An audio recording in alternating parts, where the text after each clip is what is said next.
Good to have you with us on this Tuesday edition. Ed Schultz, news and commentary. What is so hard about the Democrats explaining to the American people that if you vote for the Republicans, not guaranteed, but there is a very good chance that you will lose your insurance because they said that they would repeal Obamacare? How can you lose the political narrative on this issue? Now, what is dusting this story up is that it's everywhere and the cables are all over it, that the rates on Obamacare are going up in some states 100%, but on average it's 22% across the country. They're leaving out the fact that there will be a 9% increase in the number of people who are going to sign up for the Affordable Care Act in 2017. They're also leaving out the fact that in the last 6 years, there have been billions of dollars in cost savings. And the rate of increase does not match what we're seeing this year. This is an unusual year. Well, what you have is insurance companies who are leaving some states. You've got insurance companies who are narrowing the pool when it comes to what they're going to be offering in the market. Okay, things change in the business climate. But the fact is, if Trump gets in, he'll get rid of Obamacare, the Affordable Care Act, and millions of Americans will lose their insurance. Millions of Americans will not be able to get insurance because they've been sick. How do you lose that narrative? But if you watch any of this psycho stuff that's on all the news right now, you would think that Obamacare is the worst thing on the face of the earth. Now, being the showman that he is, this has given Trump an opening. And if he's going to revitalize his campaign and ignite his base, this is his opening. Well, I think it's a disaster, and I've been saying it from the time before they even voted for it. I said, this is a plan, can't work. It's going to be a disaster. It was a big lie. That's how they got it passed. He said, keep your doctor, keep your plan, and it turned out to be a lie. He said it 28 different times. It's a terrible plan. It's a disgrace that we even have to talk about it, frankly. It should be repealed and replaced, and if I'm elected, we're going to repeal it, replace it with something much better, and much less expensive. It doesn't even work.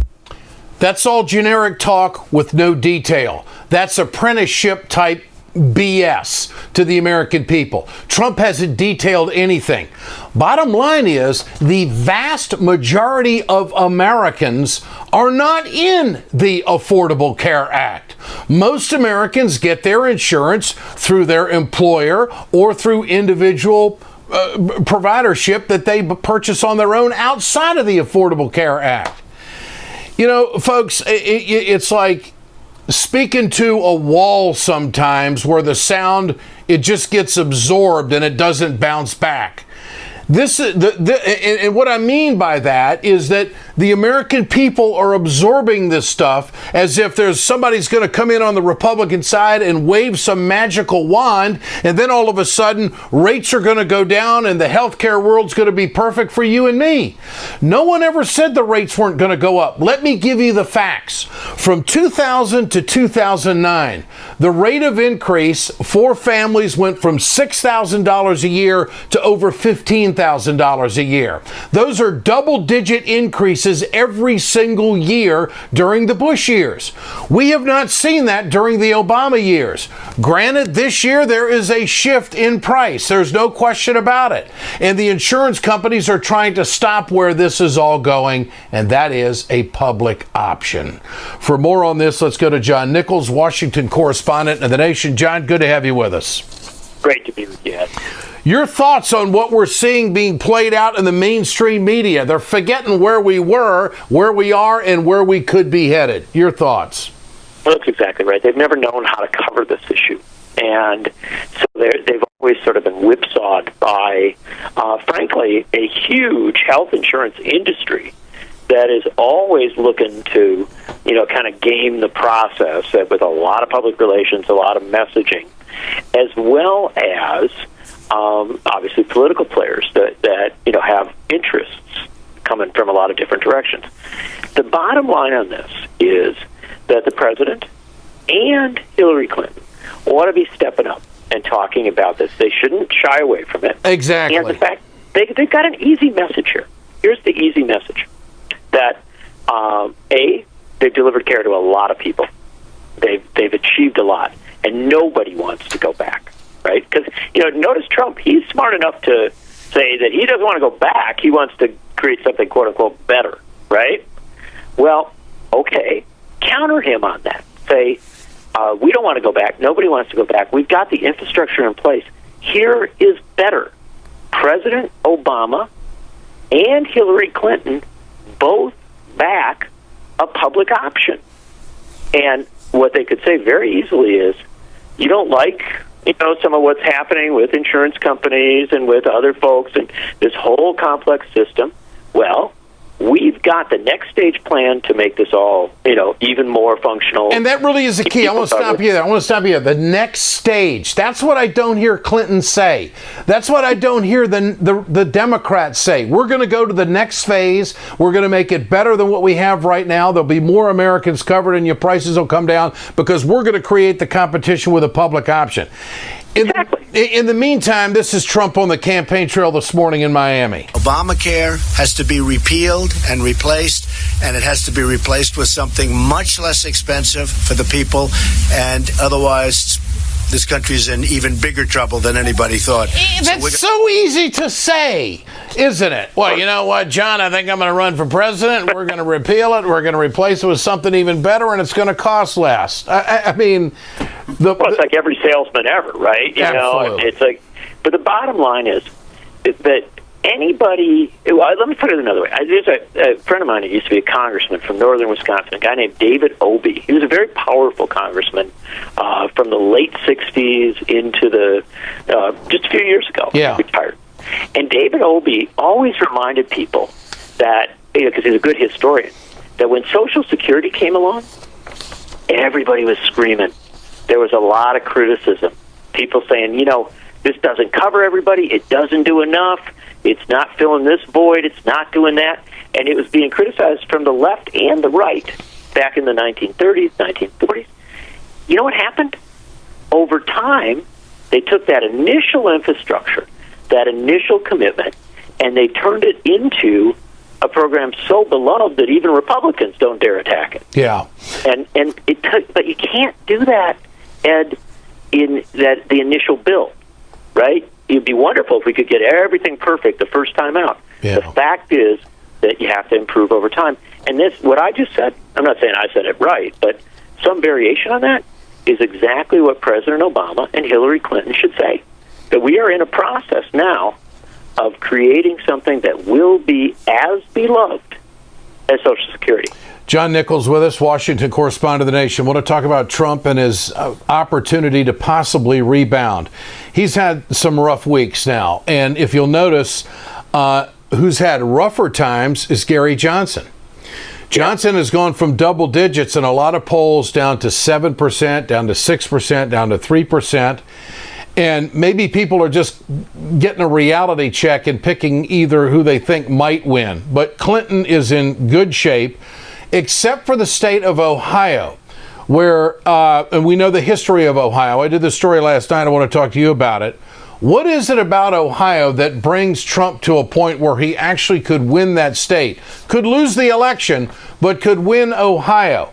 What's happening there, and how do we know all of these polls are right? NBC News Monkey Survey tracking Clinton at 46-41 nationally. You break it down into all of the states. She has a slight lead in Florida. It's a toss-up in North Carolina. We're going to do that story tonight on the news.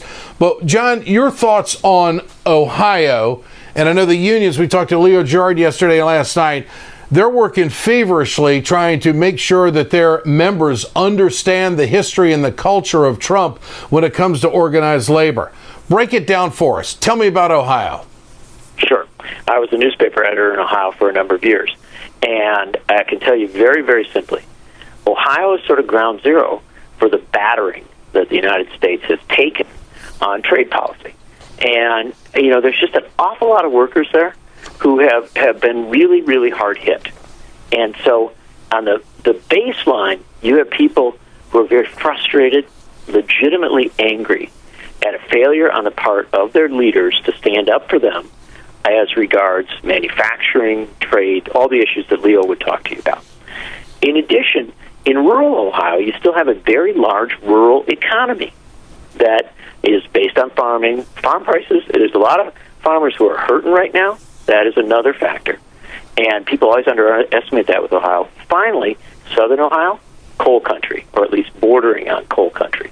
And so you've got, in a sense, a microcosm of a lot of the economic challenges that face this country. You also have in Ohio, Ed, many, many different media markets. So it's a big state, spread out with lots of different regions. In a place like that, Trump's baseline message of Make America Great Again, Ohio's a state that feels like it's been beaten down quite a bit, and also of a focus on manufacturing, trade, some of those issues, it's got appeal.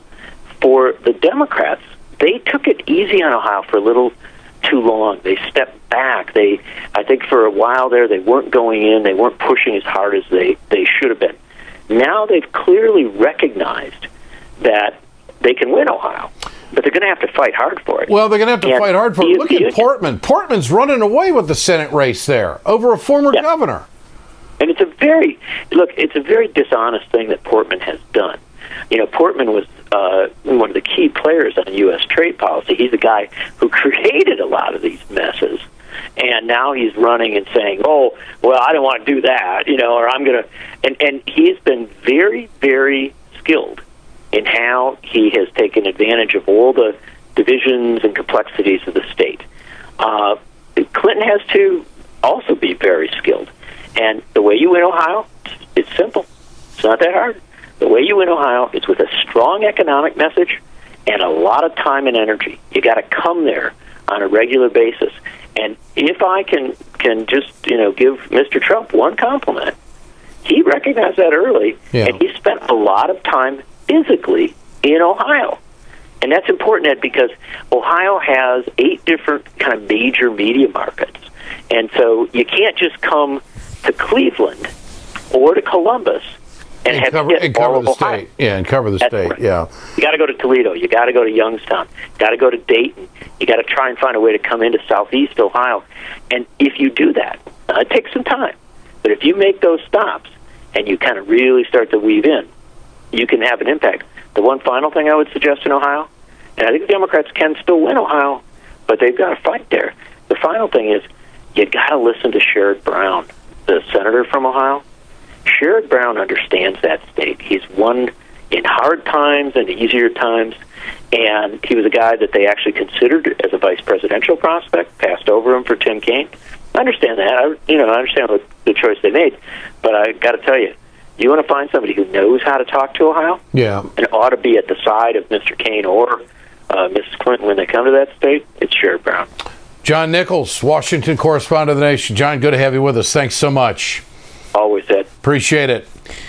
Well, Kellyanne Conway, who has canceled some appearances, was front and center with Hannity last night. Listen to this. But look, every time somebody tries to apply conventional principles to Donald Trump, they're wrong, because this is a guy who's defied convention from day one. And I believe the people are making up their own minds. They won't be told, just as in the primaries, they won't be told who can win, how to think, who to vote for, what to believe. The race is over. The race is not over. Give people their voice and their vote. It is not up to you or me or anybody in Clinton world, and certainly not in the mainstream media. His responsibility is to Hillary Clinton today is saying it's going to be a close election. The media is trying to make it out to be a close election. Maybe it will be. Communication Workers of America, Alliance for American Manufacturing, BioGreen Clean, and the iSave team. Ed Schultz, News and Commentary. We're back tomorrow.